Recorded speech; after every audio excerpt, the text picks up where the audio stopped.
Hello, and welcome to the Joyful Solopreneur with Miss Mary Gaul and Kathy Basel. That's me. The Joyful Solopreneur is your go-to podcast as a solopreneur who is seeking to infuse joy back into your business. Each episode is brimming with actionable advice and heartfelt insights, empowering you to shape your business on your terms. From honing your message to today's topic, playful, profit planning, prepared to engage with a supportive community that advocates for joy, creativity, and successful entrepreneurship. Mary, what a beautiful topic today. The foundations and Yay. fun with finances. Yay. I know it sounds like an oxymoron, but it's not, right? We can have fun with finances in our business. And the whole reason we get into business is to make money, hopefully, right? It's not your sole purpose. And for many of us solopreneurs out there, there's 27 million solopreneurs in the US, according to the Forbes report at the end of 2023. So there's lots of us out there with a passion to bring our message to the world, to serve our clients with our gifts and talents, being able to use those effectively, right? And if we don't have enough money to keep our business afloat, then we aren't able to live our passions and be able to give that service to other people who need our help, right? So money is an important piece of running a business, and it doesn't have to be a drudgery. We can make it fun. I promise. I promise. I mean, hey, you can put pink on and have fun. I love that we showed Right. up with the Yes. same We showed color. up in pink today. Yes. We should have worn green for the finance episode, I guess, Right. but yes. But truly, I think mindset is probably one of the first barriers to having the financial flows that we desire, is that we think that when we're doing, at least this was mine, I'll complete transparency here, is I had that improper prior programming, I call it, from my dad, of like, you can't make good money, doing creative work or spiritual work or the healing work. I think that we all have these, it's easy to fall into that trap of having a barrier of that I'm doing my good, or I'm having money. And it's like, we're going to crack that code and let you have both today. So Yes. Yes. And Kathy, as always, is more on the mindset side of things and what's really the stories that we're telling us. And then I'm more on the tactical side. Here's how we actually manage the money in our business and how do we make that fun. So you're in for a treat as we dive in. As solopreneurs, there's lots of pain points around money. So it could be that money's not flowing in enough, or we have just enough to cover our bills, or we are not paying ourselves. We're always keep putting all our money back into our business. And it might show up that you're either avoiding everything financial, you're not looking at any of your numbers, you don't want to know until you get a notice in the mail, right? Or you're constantly just in your bank balance, like looking at the number. Do I have enough? Do I have enough? Do I have enough? Right. well, So, the statistics are pretty brutal. What mhm, was it, like 45% of people who go into business don't even make it through the first 2 years? And a lot of it yes, really has to do with this. I wanted to pull out something that you said, pay yourself first. It's like, hello, there's a concept that's beautiful. So Mary, yes. what's your beautiful tips? Yes, yes. I'm going to share with you some resources today, and we'll put the names of the books and the links to them in the show notes so you can find those and go and look at those later. But the first thing, we're going to just cover some basic financial fundamentals, right? So if you're just starting out and you haven't set up a bookkeeping system yet, there's some systems out there that are free. One called Wave, which is free, and it has basic accounting, so you can capture in incoming you can capture income and you can capture your expenses going out. You can use it to invoice clients, set up those kind of things, right? Or QuickBooks is kind of like the gold standard of accounting software, right? But there's some really good options out there that don't cost you any money, that can help you have that sense, again, that intrinsic thing. When you have that system set up, it helps you feel more like a legitimate business owner, right? Instead of, I'm just winging it, I'm out here, I might throw some things in an Excel spreadsheet, I might keep a file with some receipts, I don't know what my expenses are, right? That is so stressful. And it may not feel stressful to you, but it is stressful. It's causing you to have stress because you don't Yeah. know where you're It's at almost with like your a money. psychic thing that just doesn't go away. Don't you Mhm. find that sometimes when people feel like I'll manage my money when I have enough money to manage? I Yes. think we need to even start before you've even started of like flip that script. You'll have more money. Money will be drawn to you when it knows that you are going to handle it with love, TLC kind of a thing. Mary's got the Yes. exact steps Yes. for that. Exactly, exactly. So we need to, at the very basic level, we need to know what income is coming in and what expenses are going out, right? So very basic. And then how to avoid financial surprises, right? So you might go look at your bank account, you're like, oh, I got plenty of money sitting in there. And then the next time you go look or you get a notice from your bank saying, you're overdrawn. You're like, what? I just looked and there was money in my account, right? But you forgot that your quarterly renewal for your QuickBooks came up, or your subscription to this that renews every 6 months just popped into your account, right? Or your insurance or whatever it might be, those surprise little things. So one of the ways that I get around that is I created another calendar that sits. I use Google Calendar, so the Google Suite, but you can do this in Outlook as well. So you create an additional calendar, and it's called Budget. And anytime you have a recurring expense, we all have those subscriptions that we belong to, right? Some of them hit monthly, some of them quarterly, some of them semi-annual or annually. So put those as an event in that budget calendar, and it sits over the top of my regular calendar, and I make everything at like 6 a.m., 6:30, 6:45, whatever. So they're always first at the top of the day, and mine are in red. So it's kind of an alert, right? There's a red thing at the top of my calendar for the day. And I just put in there what the thing is. So subscription to Audible, right? And it's coming out of this account. So Success Magnified SM, and it's this month. And then you set it as a repeating calendar event. So then I know I can look at my calendar for next week and I can see all of those budget items that are coming out of my accounts next week, right? So then if I need to go transfer money, I can go in and make sure that that's going to all be covered. So that's a really quick tip. It takes a few minutes to set it up. It forces you to look at what are your expenses and when are they hitting you during the month, right? So when is that credit card payment due? When is that car payment due? All of those things. So I have my personal and my business ones. I just put in the description, is it hitting Mary Gaul's account or is it hitting a business account?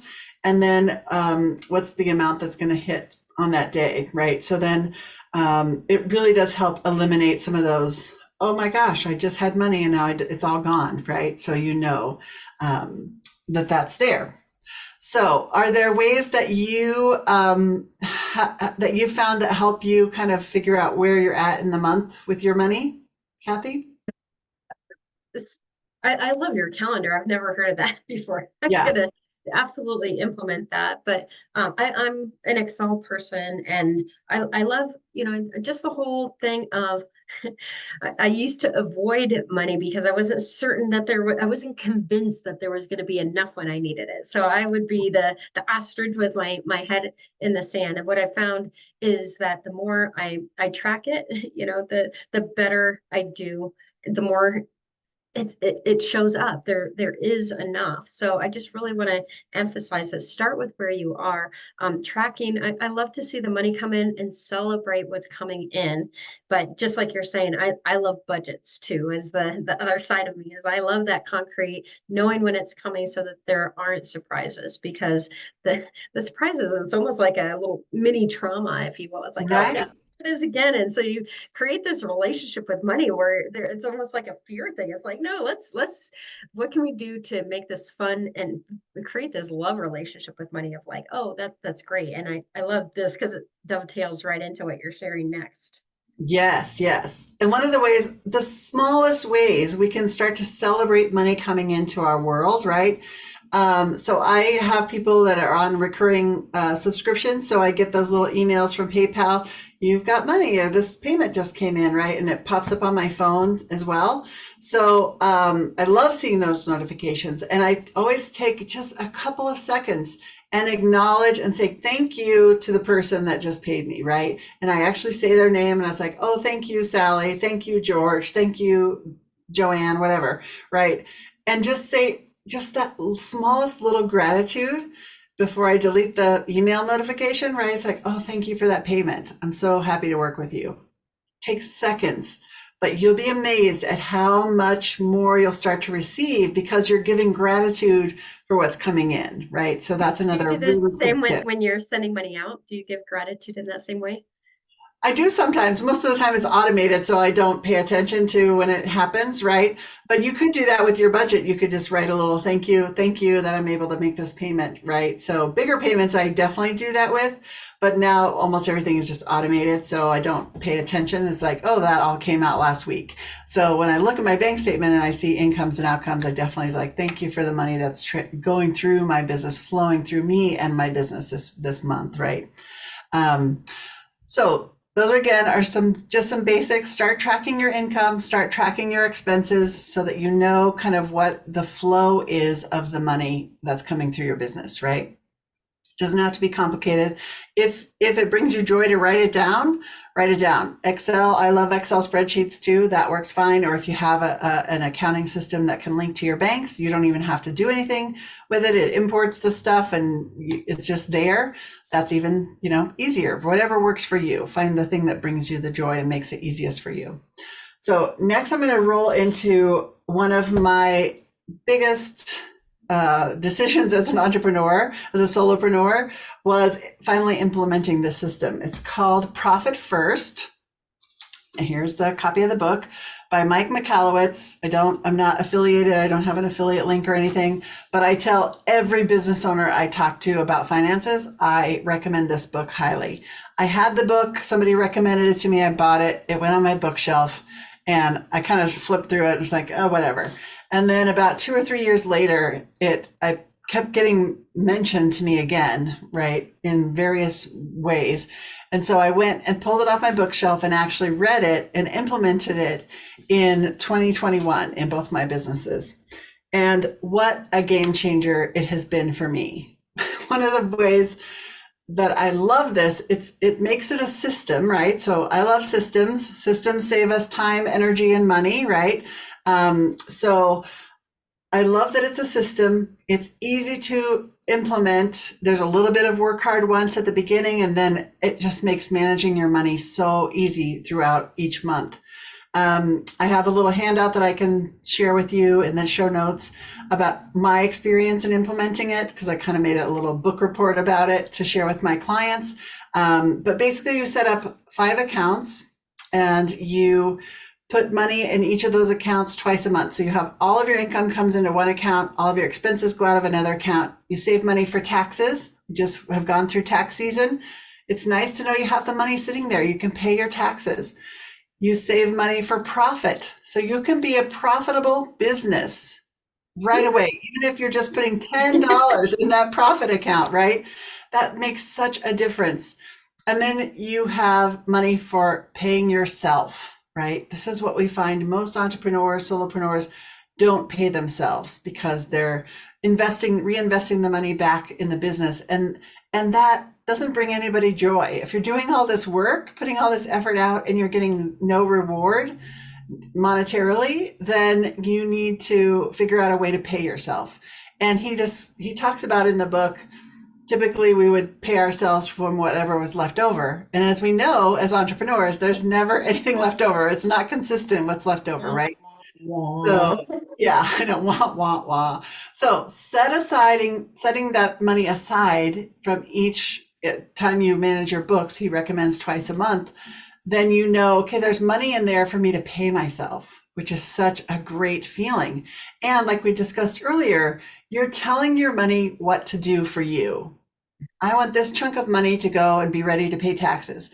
This chunk of money is going to go to me as a business owner. This chunk of money is going to go over here to build as a profit account. This chunk of money is going to pay my expenses, and then the income, you divvy it all out to those 4 accounts.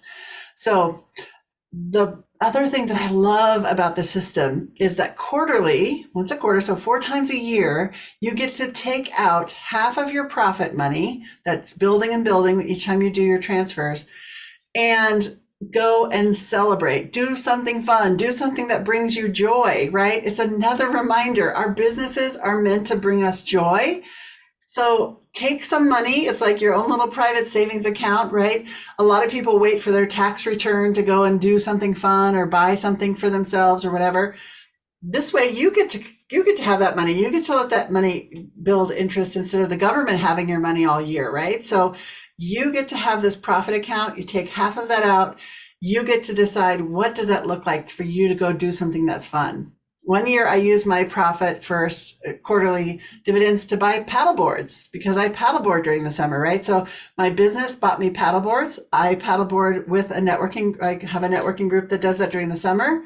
So it's a business related expense that I probably wouldn't have paid for, otherwise. But I was like, oh, I got this money. What can I do that brings me joy? I'm buying paddle boards, right? So, Which category does like personal growth, or if there's courses that you want to take to grow your knowledge or your skill base, which category does that fall into?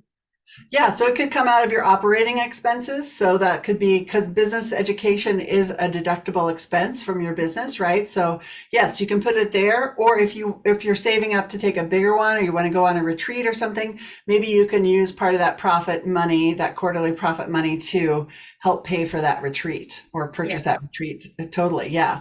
So one of my clients that I helped implement this system with, encouraged her to do it.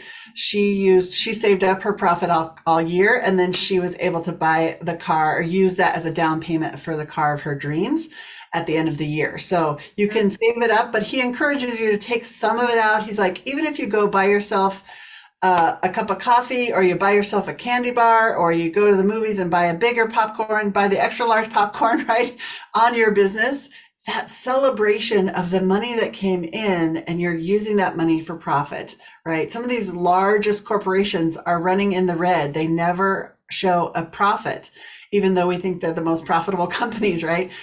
So if you as a solopreneur can have a profitable business, that's huge. That's huge. So that is a really great, highly recommended resource. And he's Can I got lots of fun sprinkle a little bit of resources. mindset on top of that?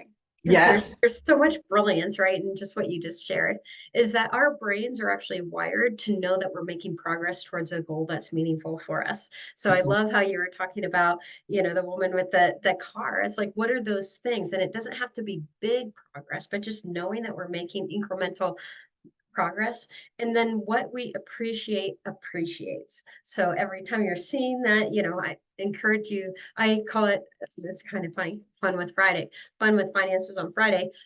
Look at your numbers, because you can't make adjustments on something if you're not tracking it. So we must Right. be aware, but chances are it's kind of like the whole fear story of like, it's typically never as bad as you think it might be. So like, just if it is a challenging story, you want to make sure that you're aware of it ahead of time so that it doesn't become a big whoops kind of a thing. But I just love that the celebrate, like allow that fun on Fridays or whatever the increment is, whether you're monthly. I like to do it weekly because things are happening. So I like to celebrate and create a positive forward motion of momentum of like, this is happening. That's one of the celebrations. I Yes. use a little mantra for myself of it's happening, it's happening. And so it might just be, hey, we're, got a couple good positive steps forward, whether it's two clients or $2,000, whatever that is, but it all begins to build. And from that universal, the flow of money is that the money's only going to flow if it knows that it's going to be well handled for you. So if you've got negative mindset, old stories with money, like take the time, clear that stuff up first so that the money's going to come in, and you'll be supported with that. Yes, exactly. And there's so much mindset around money, right? We have lots and lots of stories out in our heads about all of that, but the more you can know the facts about it, the better off you'll be able to tackle some of those stories, or you'll be aware of those stories when you start to look at the numbers, right? So another resource that I love, if you're not familiar with how money works in a business, is this one, and it's called the accounting game. And talk about having fun while learning finances. I wish I would have had this when I was taking college accounting because I barely got through that class, right? So, but this one is set up, it follows a little boy on his journey to set up a lemonade stand. And so you learn about Where the numbers come from that go on your profit and loss? What goes on the balance sheet statement? How do you categorize assets in your business? It will just give you such a clear understanding, and it's workbook style, and it's fun, and you're following this little kid as he learns all these business experiences. Really, really fun way to learn some accounting, and in workbook style. And you can do it with a partner. You can do it, with your kids. If you've got kids that are kind of high school, college age, it's great information for them to know too. And it's put in a really fun method. And the beginning chapter in there talks about how we learn through play, right? How we learn in kindergarten. We can still say our ABCs because we sing the song, right? And so we learn through play, and this is a fun way to learn accounting through play. And so I highly recommend it to everybody as well, business owners, because it really will help give you a better understanding of what are the numbers that you should be tracking in your business? What are the numbers that you need to look at and then be grateful for and give gratitude for and be joyful around that your business is successful, right? So we can beat those statistics. That's one of the things that I talk about in my book, Vitamin C3, is I really want to help business owners get past that 5-year mark, right? Because then there's so much that shifts in those first 5 years of learning and, how to understand who your clients are. You can go back and listen to our previous episodes and the upcoming episodes. There's all those things that you need to learn in the first 5 years of your business. And if you don't have enough money coming in, you run out of runway and you never get your plane off the ground, right? And so that's so sad to me. And that's I what like how you're we want to saying help it, with. just maybe in a way, frame that for yourself of recognizing that, the target is to get through to that first 5 years and give yourself a little bit of grace that progress is never going to be that straight line, and allow yourself this learning curve, because it never ceases to amaze me that this is the most critical thing about the business, is having enough financial flow to stay afloat. And we don't learn it. They don't teach us anywhere. They don't even teach us how to balance checkbooks anymore in school. Right, So, right. don't, let throw that old shame story out the window, because we just aren't exposed to it. So I just adore the resources that you're sharing with us. That's so, the lemonade stands and perfect. Yes, yeah. It makes it fun to learn about business finance, which I never really liked finances either, but now I love them because they're fun, and I see money coming in and I can pay all my bills and I pay myself, and twice a month I get to pay myself, and it's so fun to go in and see those numbers and put money in my profit and watch that number grow and think about what am I going to do with my half of my profits for the quarter. It's like, what kind of fun am I going to get to have? Instead of just like, here's all my money, right? Or I never have enough money, or I don't know anything about my money, so I'm not sure. It's just that energy is just sitting there firing away all the time, right? So, Yeah, um, it's weird because we get paid every other month when we're working for somebody else. I mean, right, every other week, but it's like, okay, so why would we not think to pay ourselves in our business? right. And many people, especially in the beginning, your resources are limited, but even if you can pay yourself $10, Yeah. it makes such a difference in the energy around your money, right? This is money I earned in my business. I'm a legitimate business. There's such mindset transformation around putting these systems in place.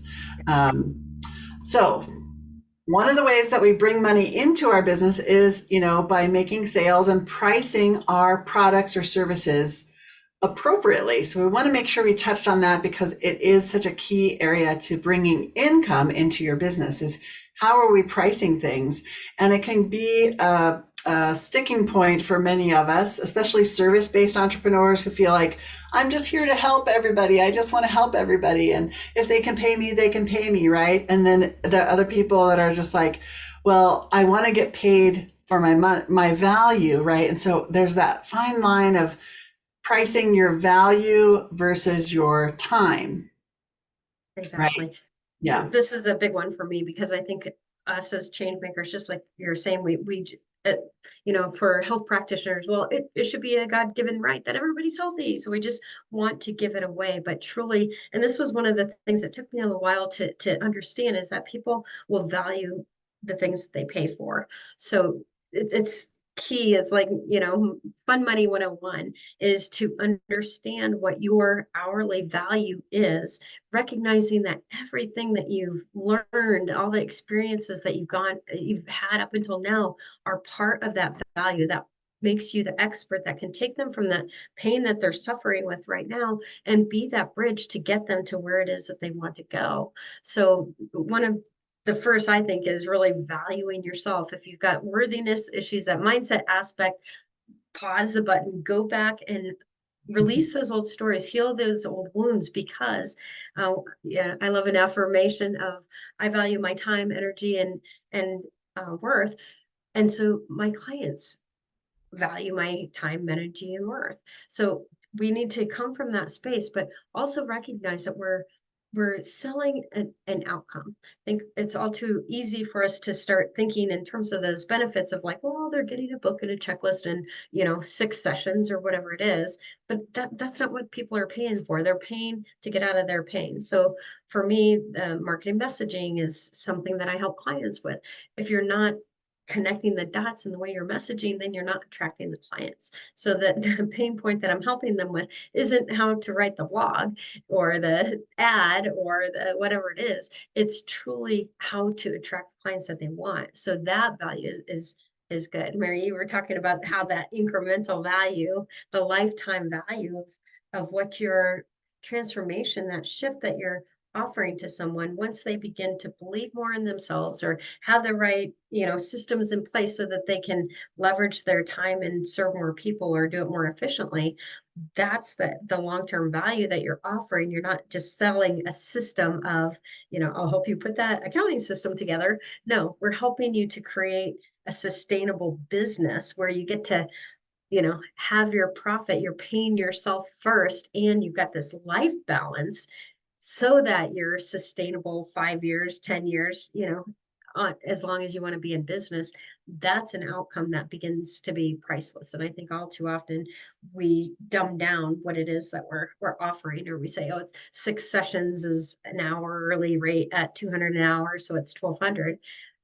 What if it's worth so much more? And that's why going back and listening to our previous sessions about understanding your psychographics of your ideal clients, where they are, what they're suffering with, what the real cost of that is in their lives, and what that joy is going to be, what the positive impact is once they have worked with you. What's life look like then? Yes, exactly.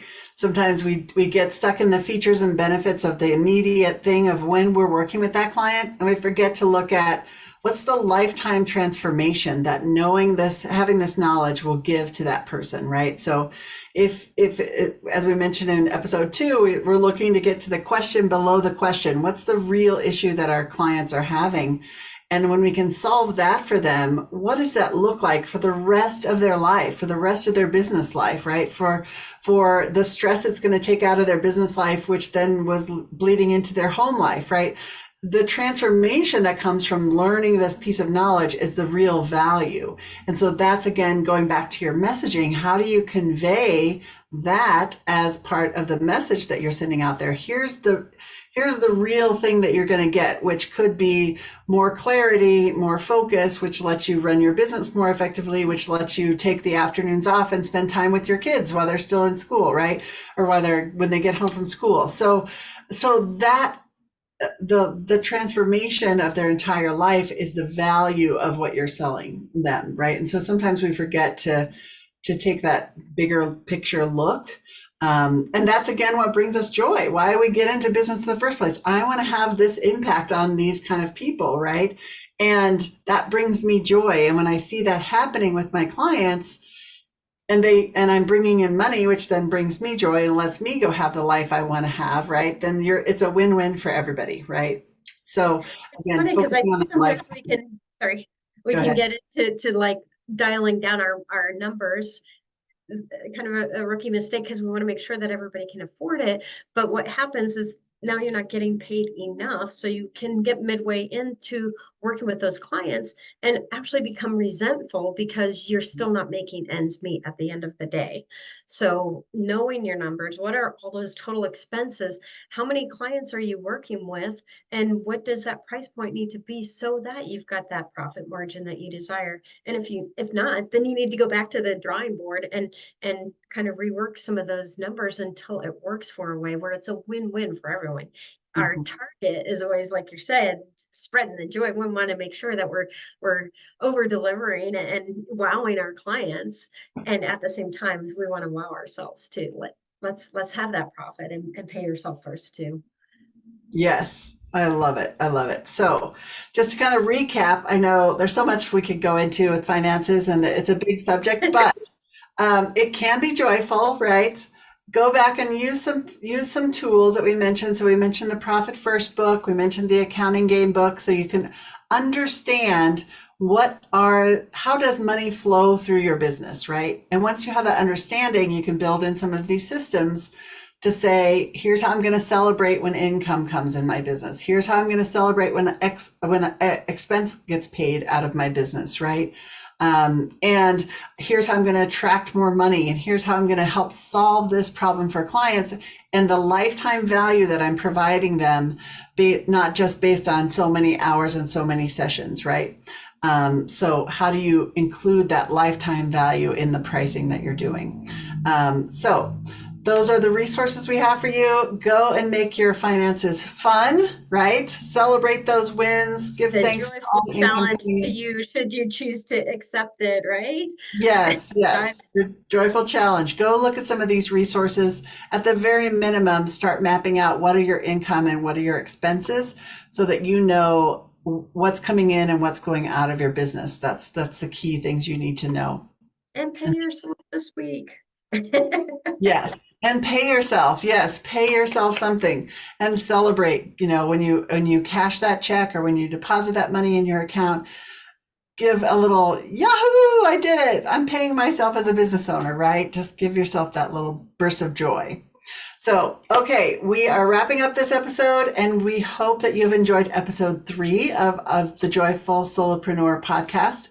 Stay tuned for episode 4, which is all about community and connection, which is one of our favorite topics as well. I mean, all of these are our favorites. That's why we're Oh, talking this about one's it, my right? favorite. No, this one's my favorite. Well, this one's our favorite. It's like our favorite children, right? So they're all our favorite children, but community and connection, which is so vital for entrepreneurs, for solopreneurs especially, right? We need to be out there and figuring out how to connect with other people. So we'll talk about the art of networking and how to foster meaningful relationships.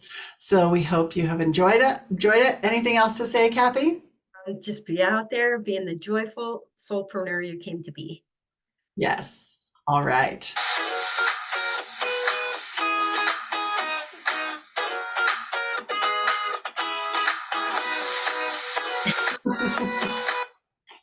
Okay, I'm going to stop recording.